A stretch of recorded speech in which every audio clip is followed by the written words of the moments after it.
El olor a agua dulce y mineral era intenso, pero lo que emanaba de la oscura caverna del cenote, en el corazón de Yucatán, no era solo agua. Era la memoria de algo que estaba a punto de aniquilar a miles. Escuchen bien, porque esta historia no trata de fantasmas, sino del tiempo. El 12 de julio de 2025, la científica Elena Cárdenas vio a su hijo, Santiago, un niño de apenas 9 años, que no había hablado durante años debido a un mutismo selectivo, tambalearse al borde del pozo sagrado, con los ojos desorbitados, aterrorizados. La luz del mediodía golpeaba el agua de 24C, perfectamente fresca, pero Santiago se llevó las manos a la cabeza y por primera vez en 5 años profirió un sonido. No era la voz de un niño, sino un grito profundo, gutural, en maya clásico, un dialecto extinto que jamás pudo haber escuchado. No estaba hablando él, sino que era hablado por una voz que venía de más de 1000 años en el pasado, y lo que esa voz dijo no fue una leyenda, fue una profecía catastrófica. El señor del cenote durmió el ciclo equivocado. Las estrellas están mal y el agua va a hervir. La última frase, en español, resonó como un disparo en la selva. El agua no estaba hirviendo, pero la advertencia era clara.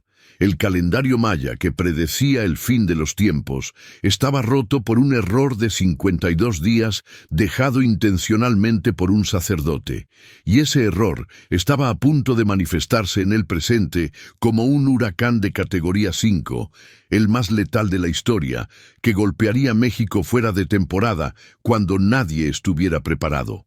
El niño, Santiago, se convirtió en el recipiente de la advertencia final, la voz de un sacerdote que intentó salvar a su pueblo en el 790 d.C.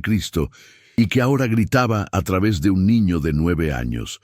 Pero, ¿cómo demostrarle a Protección Civil, a los escépticos y al mundo que un niño que no hablaba cargaba en su cuerpo el código exacto del colapso maya y la fecha de la próxima catástrofe climática? La clave de la verdad era una lasca de obsidiana facetada oculta en el patio de su casa y un disco de Haidt sumergido en la oscuridad del cenote, que guardaba el error de 52 días, validado por una arqueoastrónoma de Harvard. La ciencia moderna ignoró a los antiguos, pero el tiempo se estaba agotando. El huracán está llegando. Y la única posibilidad de supervivencia reside en la voz de un niño asustado. La cuenta larga terminó. El Jun está roto. Las coordenadas exactas eran 20:45, 10.3, N88, 21, 5.7 UVV.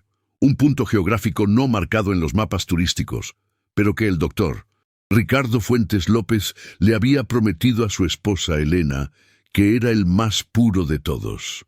Era una mañana del 12 de julio de 2025, y el sol del mediodía en la península de Yucatán golpeaba el denso follaje, filtrando la luz en haces verticales que daban al agua oscura del cenote un tono verde azulado hipnotizante.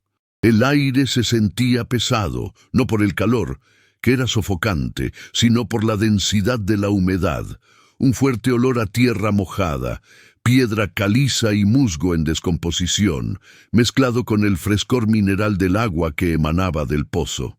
Estaban en un pequeño claro, oculto por palmeras. El único sonido era el eco amortiguado de las gotas de agua que caían incesantemente de las estalactitas en el techo de la caverna sumergida y el zumbido distante de una colmena silvestre. El protagonista de aquel escenario de paz inquietante era Santiago Santi Fuentes Cárdenas, un chico de 9 años y un mes, con unos inusuales ojos castaño claro que parecían absorber la luz del ambiente. Santi estaba sentado en una roca húmeda y fría, dibujando con un palito en el suelo de tierra batida, completamente ajeno a la conversación de sus padres sobre limnología y la preservación de los acuíferos de Yucatán.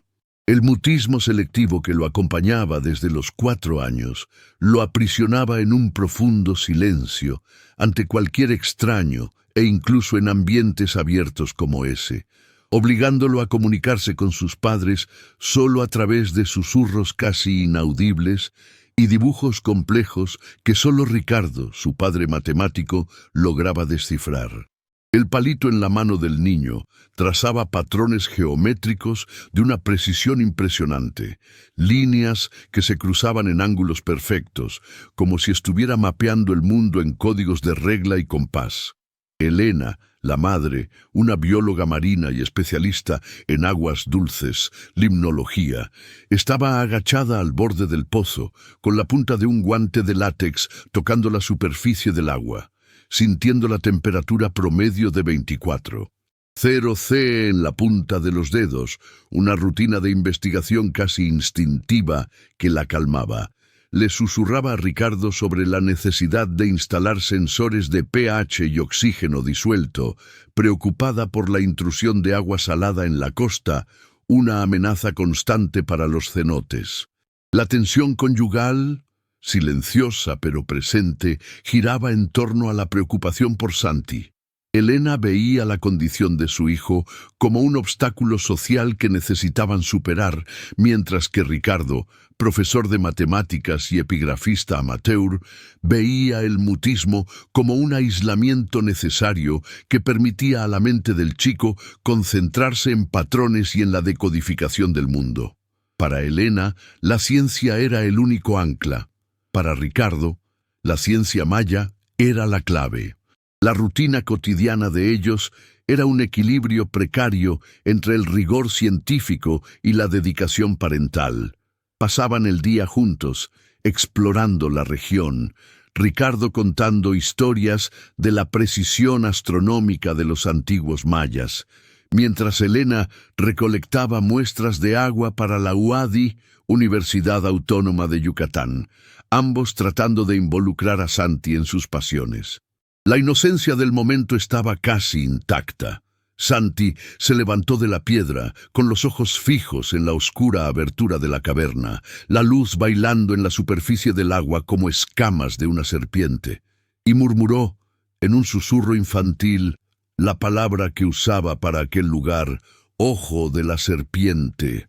Era un momento de paz fugaz, anclado en la banalidad de un paseo de fin de semana, un intento desesperado de mantener a la familia unida y funcional, a pesar de la incomunicabilidad del hijo.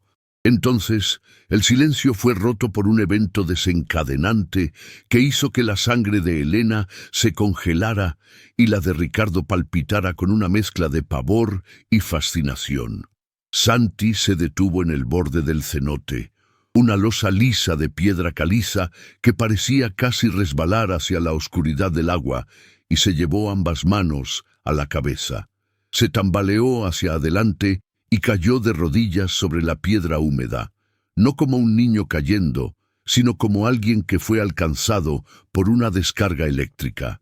Sus ojos, ese penetrante color miel, se pusieron en blanco por un segundo y se enfocaron en la nada. La luz del sol lo envolvía de forma casi teatral y sus músculos se pusieron rígidos. La respiración de Elena se detuvo en sus pulmones. Lo que salió de la boca de Santi no fue el susurro de un niño, sino un grito áspero, resonante, con la voz grave y gutural de un hombre viejo, que hizo eco en las paredes de la caverna con una resonancia que parecía vibrar en el pecho de Elena y Ricardo.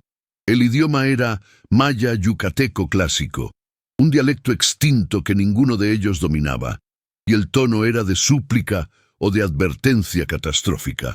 El sonido era crudo, doloroso, y la voz parecía venir de dentro del propio pozo, ascendiendo desde las profundidades de la tierra. La primera evidencia de conocimiento imposible llegó en la última frase, que fue pronunciada en español, pero con la misma voz profunda y tensa, una voz que no pertenecía al cuerpo frágil de su hijo. La cuenta larga terminó. El Jun está roto. Santi se desplomó en el suelo con un gemido, volviendo a su estado de quietud habitual, pero ahora jadeando, con los ojos bañados en lágrimas que no lloraba. El aire en el claro se volvió frío, y la temperatura ambiente pareció caer drásticamente por un instante. ¡Qué miedo! El primer estadio de reacción de los padres fue la incomprensión paralizante. Elena, la bióloga, corrió hacia Santi, tocándolo en busca de fiebre, tratando de racionalizar la convulsión como una reacción a una toxina o gas liberado por el agua, la biología como el único refugio. Inspeccionó la boca de su hijo, intentando ver si había espuma o señales de envenenamiento. Ricardo, el matemático, se quedó paralizado por un momento. Las palabras cuenta larga y kun, centro, resonando en su mente como un código maya que él conocía íntimamente. La precisión del término, que hacía referencia directa al calendario maya de 5125 años, eliminaba la posibilidad de una frase aleatoria. El segundo estadio fue la racionalización forzada. Elena intentó convencer a Ricardo de que el niño pudo haber escuchado la frase en alguna película o leyenda local, un brote de estrés psicógeno que lo hizo vocalizar algo guardado. Argumentó que la palabra Hun se usa en el maya yucateco moderno, intentando desasociarla del contexto histórico de la cuenta. Ricardo, sin embargo, recordó que Santi, debido al mutismo selectivo, no hablaba fuera de casa y que el maya yucateco clásico era un idioma de élite, estudiado solo por epigrafistas. La voz grave y el vocabulario eran incompatibles con la mente de un niño de 9 años. No manches. El tercer estadio fue la inquietud punzante. Ricardo se arrodilló al lado de su hijo, que lo miraba con los ojos desorbitados, y susurró: «¿Qué viste, hijo? ¿Qué te hizo hablar?» Santi no respondió con la voz infantil, sino con un susurro aterrorizado que solo Ricardo logró escuchar. El señor del cenote durmió el ciclo equivocado. Las estrellas están mal y el agua va a hervir. El agua estaba a 24.0 C, perfectamente fría. La contradicción y el vocabulario maya, señor del cenote, Chac, golpearon a Ricardo como un puñetazo. Elena, al escuchar el susurro de su hijo sobre el agua que iba a hervir, comenzó a actuar como la científica que era.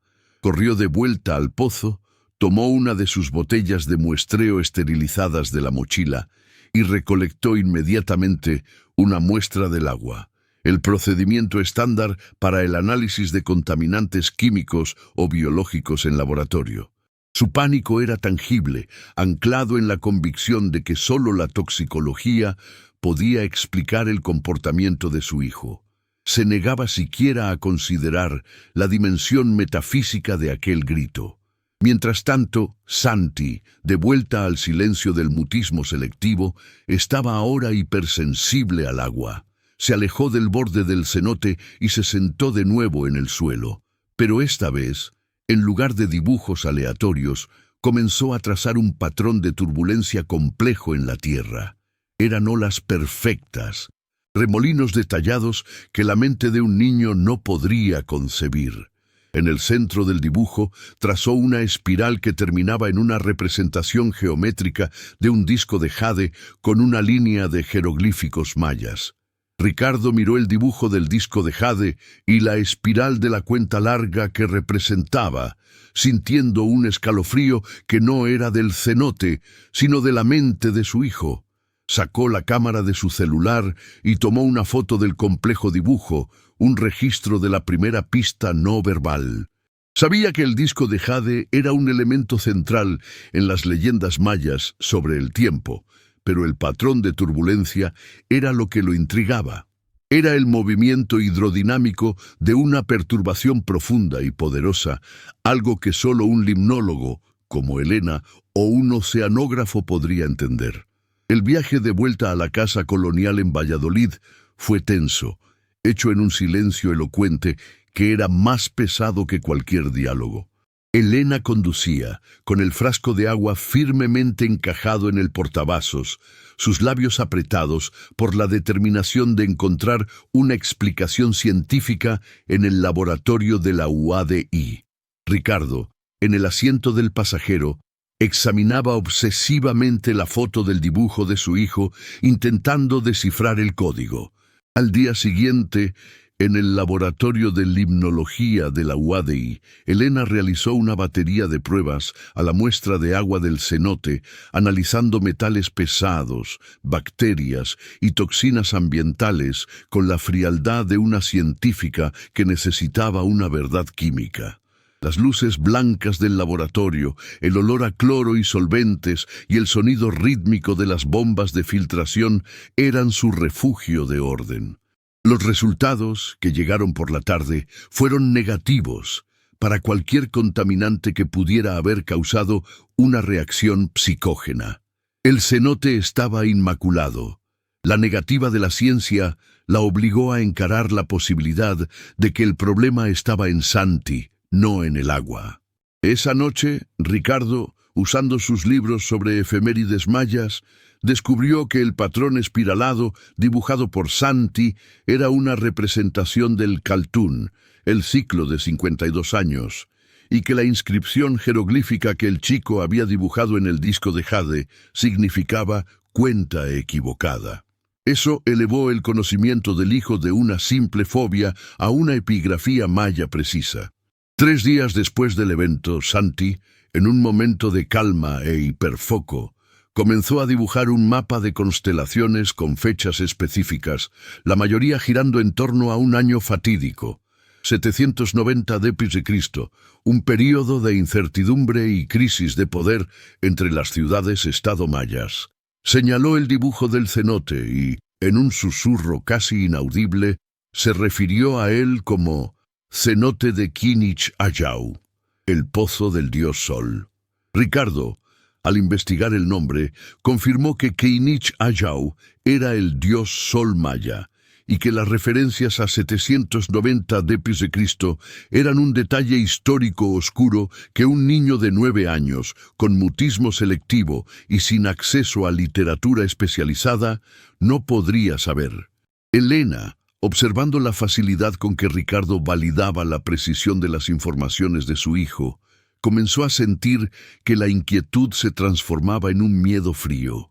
No era una toxina o una fobia, sino la manifestación de un conocimiento ancestral que estaba usando el cuerpo de su hijo. El gancho que prometía revelaciones mayores llegó cuando Santi, mirando el mapa de constelaciones, dibujó una línea recta apuntando a la base de la palapa, techo de palma, del patio de su casa en Valladolid, y escribió, en caracteres mayas toscamente copiados, la palabra Pachuca. Susurró solo una frase a su padre: la clave está bajo la sombra de nuestro techo. El tono de intriga cinematográfica, firmemente anclado en la realidad de la investigación y en la negación científica de Elena, había sido establecido. Órale.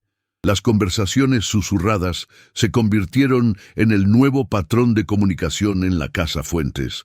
Elena y Ricardo hurgaban en el vasto universo de Internet y de los archivos digitales en busca de cualquier referencia al cenote de Kinich Ayau y a un disco de jade en la región de Ekbalam. Con Elena tecleando términos técnicos como anomalía hidrodinámica y gas sulfídrico cenote, y Ricardo insertando la secuencia numérica maya 790 b.C., cuenta equivocada. La luz de la pantalla del portátil iluminaba sus rostros en la oscuridad de la sala, reflejando la creciente tensión conyugal. Elena intentaba insistentemente encontrar un artículo científico que invalidara la precisión de su hijo, mientras Ricardo se adentraba en la epigrafía maya, tratando el evento como el descubrimiento de un código histórico perdido a ser descifrado. La tensión entre el escepticismo de Elena y la mente abierta de Ricardo sobre el conocimiento maya alcanzó su punto máximo cuando, después de una larga noche de investigación inútil sobre toxinas, Elena se giró hacia su marido y se desahogó. Soy bióloga marina. Ricardo, defiendo el agua con la ciencia. No me pidas que crea en fantasmas de profetas mayas que susurran a través de nuestro hijo. Su voz estaba tensa, pero el miedo era real. Ricardo, por su parte, intentó argumentar con la lógica. No es fe, Elena, es la precisión de los datos. La cuenta larga, 790 d.C., Kinich Ayau. La probabilidad de que él invente todo es matemáticamente imposible. La segunda evidencia que rompió el escepticismo de Elena ocurrió de forma trivial y aterradora.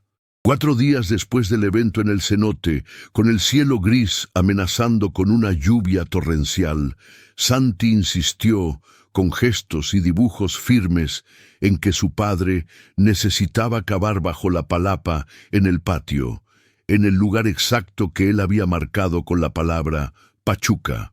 Señaló una pequeña mancha en el suelo de tierra batida, su mirada color miel penetrante fija en el padre. Ricardo, sintiéndose ridículo, pero impulsado por la certeza de su hijo, tomó una pequeña pala de jardinería y comenzó a remover la tierra húmeda. A 2 palmos de profundidad, la pala de Ricardo golpeó algo duro, y la sensación de que aquello no era una roca común hizo que su corazón se acelerara. Apartó la tierra con las manos, sintiendo la humedad de la tierra y el olor intenso a humus, y desenterró un objeto pequeño y angular, oscuro. Era el descubrimiento o revelación de un objeto físico que cambiaría la escala de la investigación. Ricardo lo limpió cuidadosamente con el pulgar, sintiéndose como un arqueólogo tocando una pieza virgen después de 1000 años de oscuridad.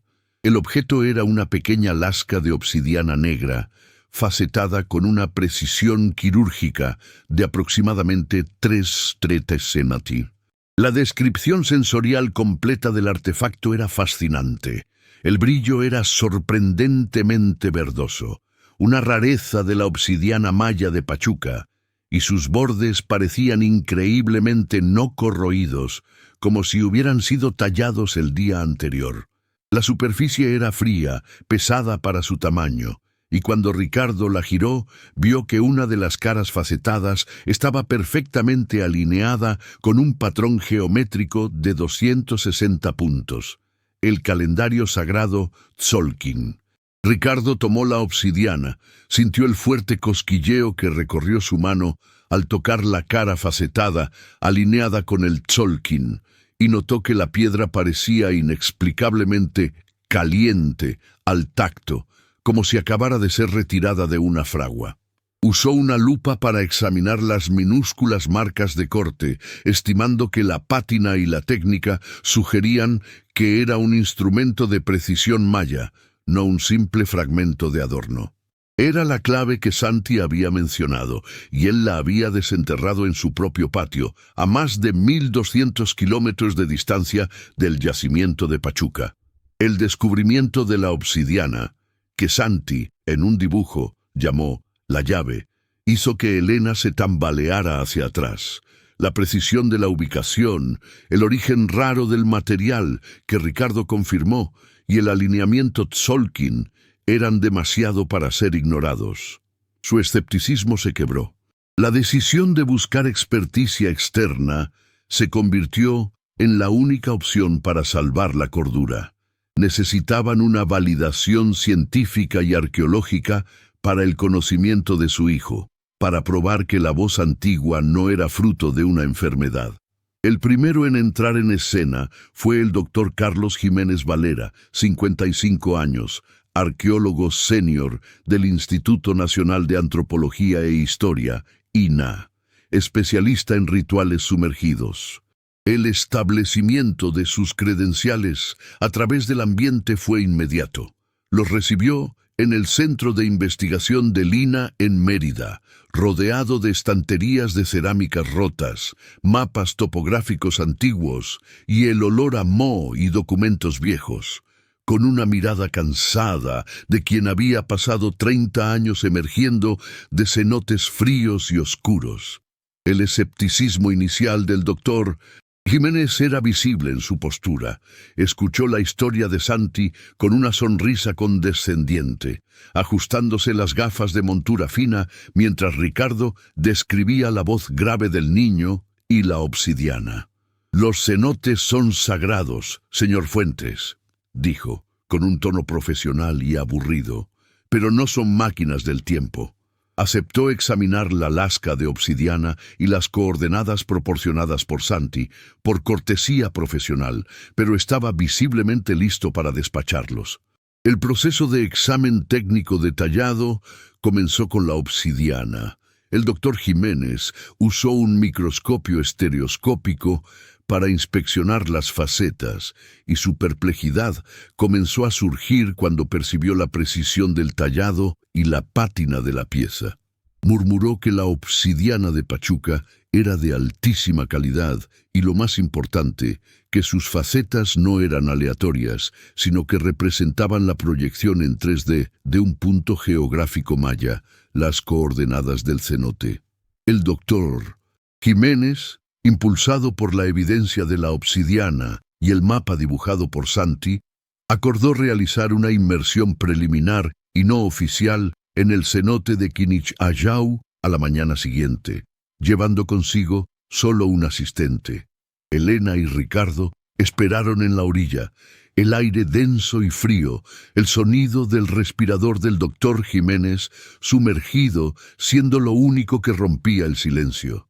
El tiempo se arrastró y Elena rezaba para que no encontrara nada, para que la ciencia volviera a tener razón. Después de casi 2 horas de inmersión en las aguas oscuras, la visibilidad era pésima. El doctor Jiménez emergió lentamente, las burbujas subiendo frente a él, su expresión de escepticismo transformada en puro asombro. Se quitó la boquilla, el cabello canoso goteando, y miró a Elena y Ricardo con los ojos desorbitados, la respiración pesada. No dijo nada de inmediato, y el silencio elocuente del buceador conmocionado comunicaba más que cualquier explicación. Caminó hasta la orilla, se quitó las aletas y se sentó en la roca donde Santi había gritado días antes. La validación científica progresiva alcanzó su punto de saturación. Su conclusión técnica fue proferida con la voz ronca de quien acababa de gritar bajo el agua: «Seguí el mapa que su hijo dibujó con la proyección de las facetas de la obsidiana. El mapa era perfecto. A 45 metros de profundidad existe, de hecho, una pequeña cámara lateral inexplorada, sellada por un derrumbe antiguo». El doctor Jiménez se frotó la cara, el shock reemplazando el cansancio. El derrumbe que selló la cámara es de, al menos, 1000 años. No hay registro en el INAH de esta cámara. Nunca un buceador ha estado allí. Este cenote guarda lo que su hijo dice. Miró a Santi, que estaba sentado comiendo una manzana y dibujando en silencio. No sé cómo su hijo supo esto, pero él describió la cámara con una precisión geológica que solo la experiencia de 30 años me permitió confirmar. El peso de la validación científica era abrumador. El conocimiento de Santi era real y la ciencia acababa de confirmarlo. La creciente tensión en la familia se solidificó en determinación. Sabían que había algo de valor incalculable, un secreto maya sellado en aquellas profundidades. La prueba científica había llegado a través de la única persona que no quería creer, y ahora no había vuelta atrás. Ricardo se volvió hacia Elena, cuyos ojos estaban llenos de lágrimas de miedo y de aceptación, y dijo, con voz firme: «Necesitamos saber qué hay ahí dentro». Lo que él llamó el disco de jade con una cuenta equivocada. Elena asintió con la cabeza, la bióloga derrotada por la arqueología, pero la madre determinada a proteger a su hijo. Si el cenote está guardando un secreto, lo vamos a descubrir. Volvamos al INAH. Necesitamos un equipo de extracción oficial. El fin de ese segundo bloque sellaba el destino de la familia y de la investigación. La leyenda se había convertido en un hecho geológico y arqueológico comprobado. Lo que descubrieron a continuación desafiaría todo lo que la ciencia conocía. A poco, la sala de reuniones en el INAH, llena de mapas y reportes, estaba sofocada por la tensión del descubrimiento. El doctor Jiménez presentó los resultados del análisis técnico con una seriedad que rozaba la religiosidad. Mostró las fotos de la lasca de obsidiana facetada, el alineamiento preciso del Tzolk'in con las coordenadas del cenote y el reporte preliminar de la inmersión, que confirmaba la existencia de la cámara lateral sellada. El dato específico que más conmocionó a los presentes fue la edad del derrumbe. Un análisis de carbonato de calcio del sellado geológico sugería que la cámara estuvo sellada por al menos 1000 años, haciendo imposible cualquier acceso reciente o registro conocido por el INAH. La reacción emocional auténtica del especialista fue un momento de profundo silencio. El doctor Jiménez, el escéptico de 30 años del INAH, miró a Ricardo y Elena y con la voz embargada admitió: es un hallazgo virgen, sellado desde la época clásica. Para que su hijo sepa esto, o él estuvo allí, o la historia maya vive dentro de él. Su aceptación, viniendo de un hombre de ciencia y arqueología, fue más poderosa que cualquier evidencia sobrenatural. La ciencia cedía espacio a la hipótesis ancestral. Ricardo, galvanizado por la validación de Jiménez, se sumergió de nuevo en los archivos digitales.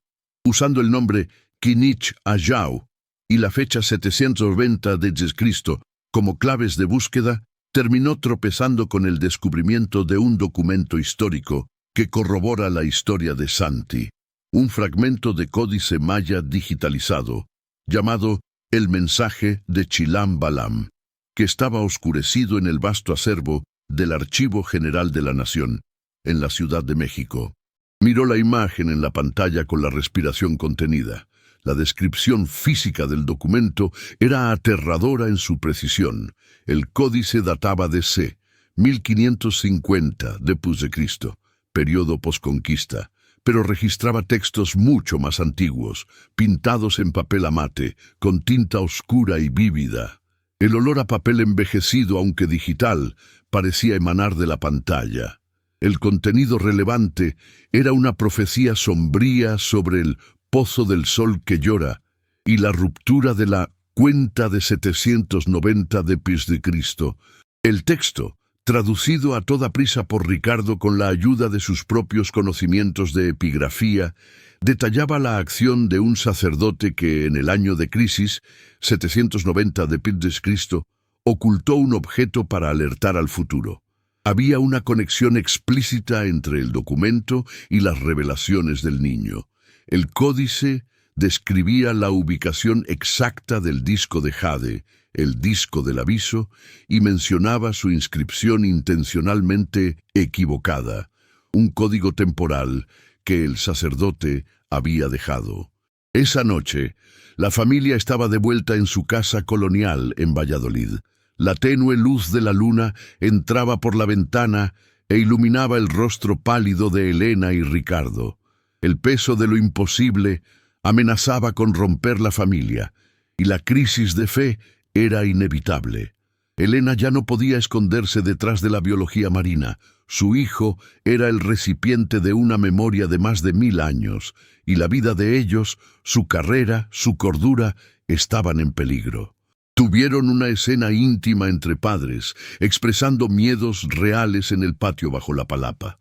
Ricardo tomó la mano de Elena, sus voces casi susurros.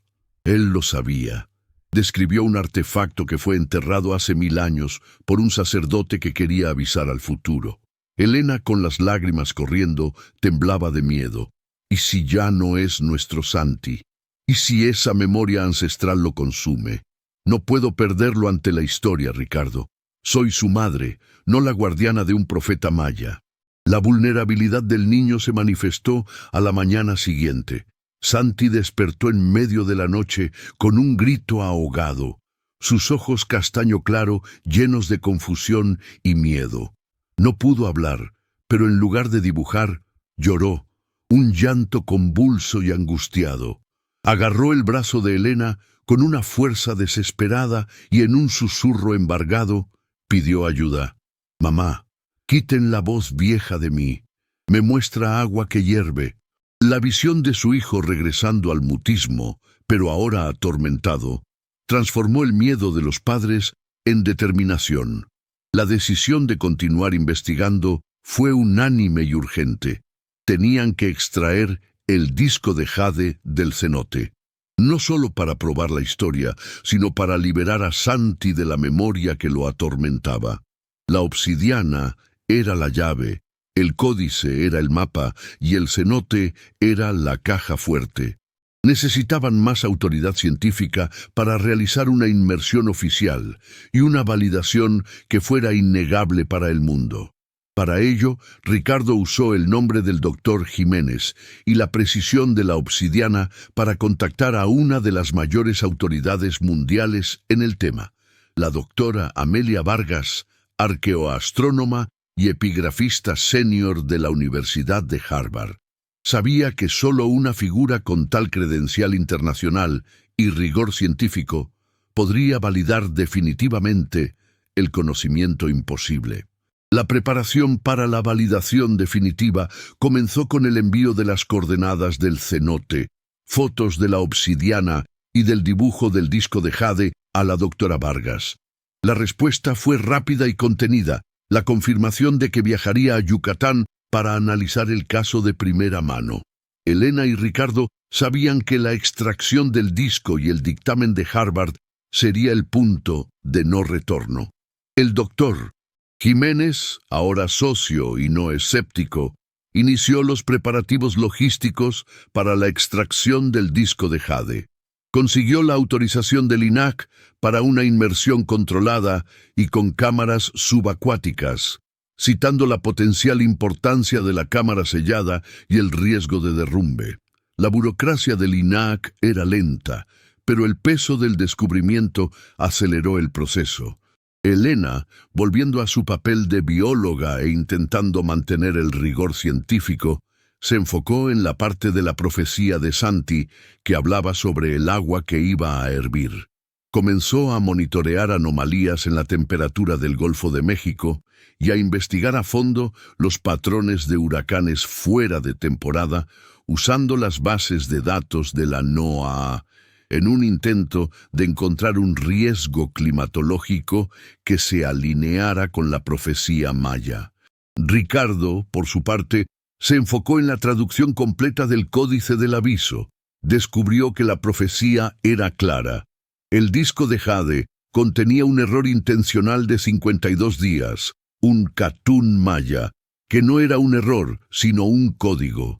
El sacerdote había adelantado intencionalmente el calendario para que el disco fuera encontrado cuando el error estuviera a punto de manifestarse en el futuro.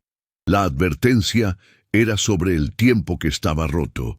La familia se reunió en un momento de aceptación silenciosa antes de recibir a la doctora Vargas y al equipo de extracción.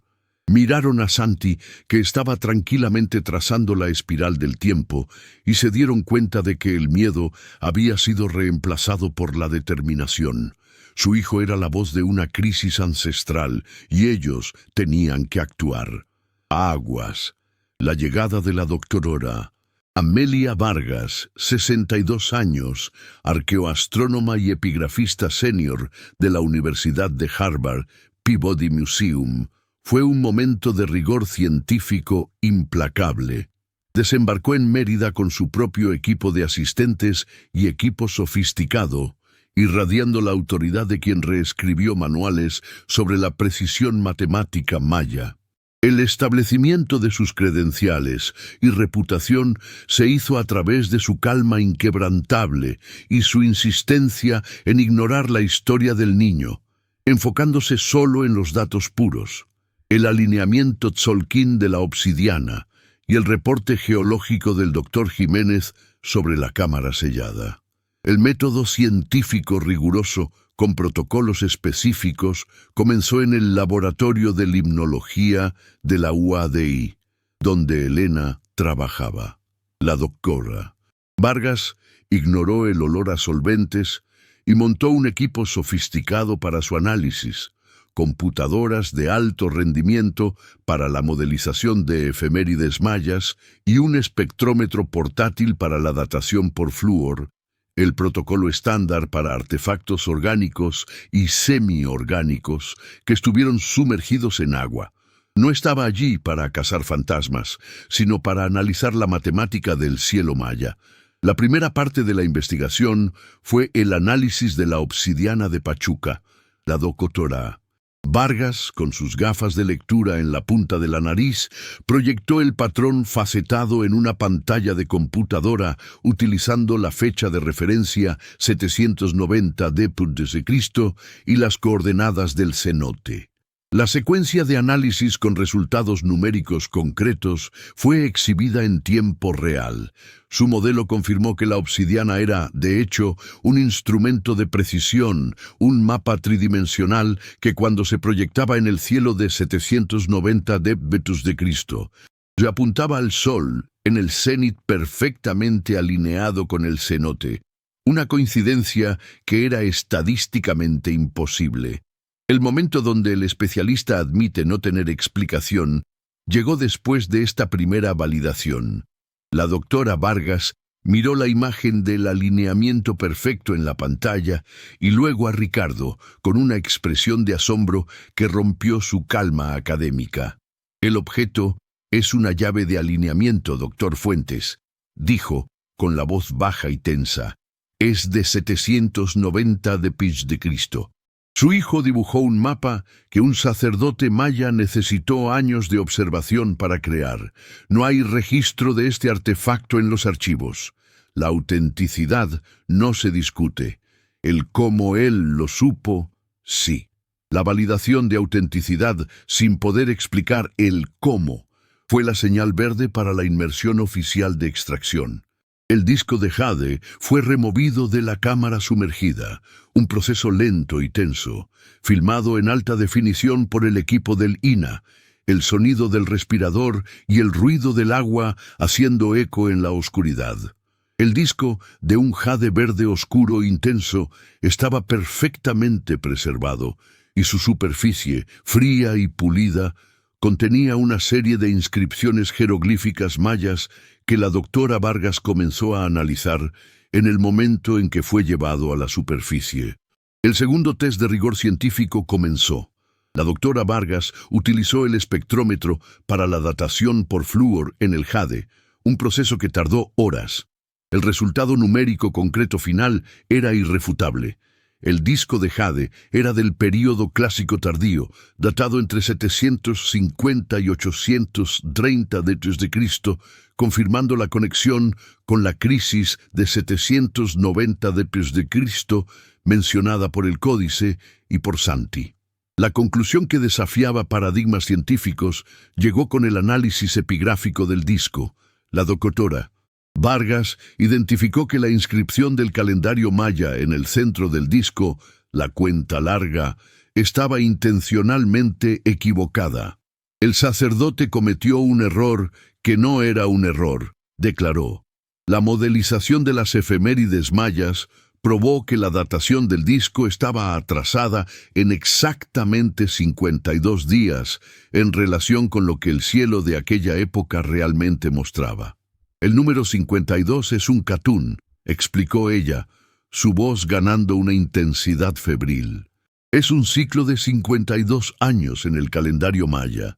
El disco de jade no es una ofrenda de reverencia, es una corrección astronómica codificada. El sacerdote adelantó intencionalmente el calendario en 52 días para que el disco fuera encontrado cuando el error estuviera a punto de manifestarse en el futuro. Nos avisó sobre una anomalía en el tiempo climático. Esta revelación que cambiaba la dirección de la historia era la pieza final del rompecabezas de Ricardo y la confirmación científica del miedo de Elena. El disco de jade era un artefacto profético creado para ser encontrado en el futuro, y el código era una advertencia sobre el tiempo roto. El kun está roto de Santi, que se manifestaría en un desastre, mientras la doctora Vargas presentaba sus conclusiones numéricas, el desvío de 52 días y el alineamiento anómalo. Elena, sentada en la sala, recibió una alerta en su celular. Las noticias locales reportaban anomalías en la temperatura del agua del Golfo de México. un aumento súbito y fuera de época que era un indicador directo de la formación de un huracán de categoría catastrófica. La conclusión que desafiaba paradigmas era ahora una amenaza presente. El conocimiento ancestral de Santi y la matemática maya de la doctora Vargas se unían para predecir un evento climático que la ciencia moderna sola no había anticipado. La arqueoastronomía y la epigrafía habían superado a la meteorología. El contraste entre el rigor científico y la perplejidad humana estaba en el rostro de la doctora Vargas. Tenía la prueba matemática de su descubrimiento de vida, pero sus implicaciones eran apocalípticas. Era una arqueóloga que acababa de validar una profecía climática. La preparación para el clímax era inevitable. Tenían la obsidiana, la llave, y el disco de jade, el código y la inminencia del huracán, el evento. El único elemento que faltaba era la voz completa del sacerdote Kaltún, que estaba dentro de Santi, la promesa de una verdad mayor que solo sería revelada cuando la llave fuera unida al disco. ¡Qué onda! Ricardo miró a Santi, que estaba tranquilamente trazando el símbolo del huracán en el suelo, y supo, el niño estaba listo para la activación final. La advertencia tenía que ser dada ahora, usando la ciencia, la historia y la voz del niño. La travesía al epicentro se hizo bajo un cielo nocturno pesado y sin estrellas, el aire espeso e inmóvil, el silencio que precede a la tormenta que la doctora Vargas y el doctor Jiménez ahora creían ser real e inminente. El equipo de Ricardo, Elena, Santi y los dos científicos regresó al cenote de Quinichayau en la noche exacta del 12 de agosto de 2025, la fecha maya de alineamiento crucial. El trayecto fue tenso, hecho en camionetas 4x4, con Santi quieto en el asiento trasero, sosteniendo la lasca de obsidiana y el disco de jade, envuelto en un paño suave. La descripción sensorial completa del lugar crucial era aterradora. La luz de la luna llena, que debería estar en su apogeo, el alineamiento maya, estaba oscurecida por una niebla baja y pesada, y el silencio era interrumpido solo por el sonido distante de truenos en el horizonte. El olor a agua mineral y sulfato era más fuerte que nunca. La temperatura del aire, a pesar de la noche, estaba extrañamente caliente, con una sensación pegajosa y opresiva que indicaba la proximidad de la intemperie. Elena encendió linternas potentes, y la luz enfocada reveló el musgo verde limón en las piedras del pozo, el agua oscura e inmóvil. El descubrimiento físico final era ahora un acto ritual. Santi, guiado por una calma sobrenatural, caminó hasta el borde de la losa de piedra caliza donde había gritado un mes antes. Estaba allí, exactamente donde la memoria ancestral lo había llevado, para reunir la llave y el código. El proceso de revelación en tiempo ralentizado comenzó cuando Santi colocó el disco de jade en la roca, el material frío y pulido reflejando la luz de la linterna. Tomó la lasca de obsidiana, la llave, y, con la mano firme, la encajó en una pequeña hendidura en el lateral del disco, un detalle que nadie había notado antes. El encaje fue perfecto. Un clic suave que rompió el silencio de la noche y una débil luz verdosa emanó por un instante de la unión de los dos artefactos. El silencio inicial, mientras todos procesan, fue más elocuente que cualquier grito. Elena y Ricardo contuvieron la respiración, el doctor Jiménez y la doctora Vargas paralizados por la unión de los dos artefactos. Fue en ese momento que el mutismo selectivo de Santi se rompió para siempre. Su cuerpo se encogió ligeramente y la voz del sacerdote Kaltún regresó, pero esta vez más clara, más resonante, llenando el cenote con el idioma antiguo. La voz de Santi Kaltún era un cántico en maya clásico, pero terminó en español, dirigido a los padres y a los científicos. El ciclo del agua está adelantado por 52 años. El dios del agua, Chac está en el día del fuego, Kinich Ajau. El huracán viene en el tiempo que no es.